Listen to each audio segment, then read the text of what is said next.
Okay,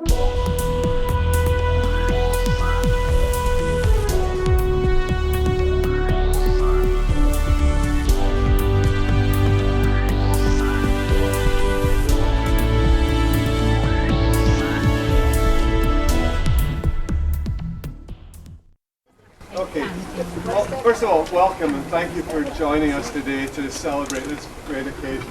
Very good to see everyone. We've got quite a mixture. As someone said, it's like League of Nations here. We've got people from all sorts of places, from New Zealand to the UK, even Scotland, right?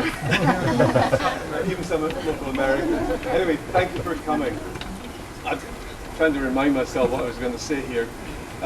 This year will be a busy year culminating on the wedding on August 20th next year. So it's going to be a very exciting year and we're looking forward to it.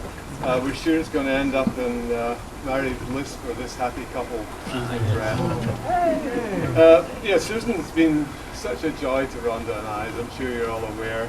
And from the moment she came into our lives, and we're so proud of her in every way in terms of both our personality and our career achievements and academic and everything. But the biggest decision she made, and the right one, is choosing Brett. We are absolutely delighted, Rhonda and I, to welcome Brett, and we can't wait to be able to call him son-in-law. Right? So we've got another year yet. And he's got Scottish blood in him. Yeah, his great grandparents were Scottish, I'm pleased to say. So that's good. Let's see. I don't know how many of you know, but they met 10 years ago. You see the photo on the left?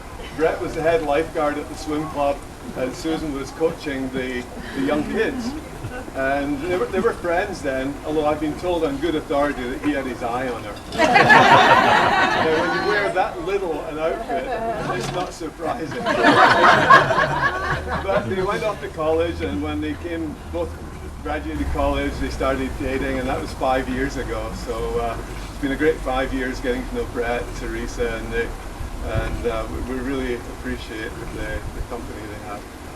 Let's see, the other thing I wanted to say, that Brett caught me in the middle of May, I think it was May 17th or 18th, we were out playing the driving range at Prune Ridge, and he said, "I'd like to marry your daughter." And it's like, whoa. He waited though until I didn't have a golf club in my hand.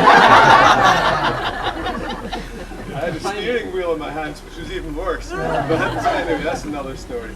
No, we were delighted, as we said to him. But the problem was, he needed time to get the ring done, and then he was trying to time it for Australia, for the trip they were going on to Sydney. We had 2 months to keep our mouths shut. That was so hard. Everybody we met at the swim club every other week were saying, "Oh, what's going on with Susan and Brett?" And we were like, "Nothing." So we said to Brett, before you go, the one thing you've got to do is call us. I know it's a time zone or 2 away, but call us. So the phone went one morning at 4:30 a.m. We don't get up at that time. The phone went, I found it, answered the phone. Sure enough, as soon as I heard the phone ring, I knew what it was. And they were on the line with the good news.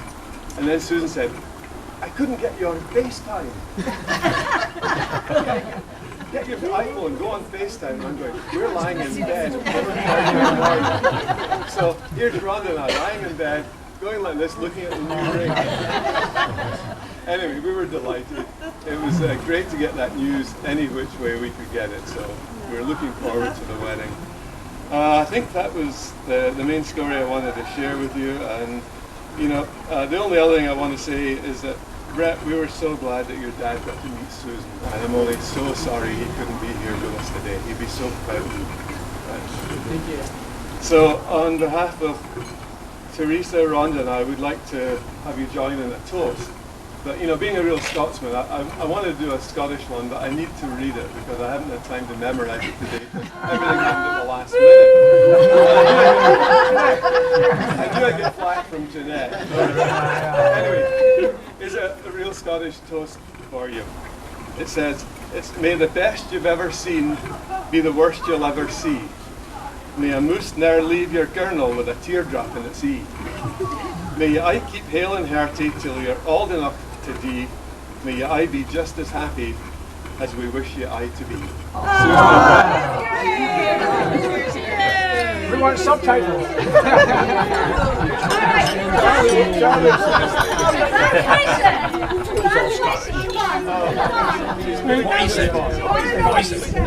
All right, so the first two lines are kind of obvious. It's, may the best you've ever seen be the best you'll ever see. In other words, we hope things get better and better. May a moose ne'er leave your gurnal. Well, a gurnal is where you store bread and things, like a bread box, right? So you don't want a mouse to leave your bread box with its ears tied, right? In other words, you don't want them to know. So that's that part. And then may you keep hale and hearty. May you always keep well and healthy until you're old enough to kick the bucket.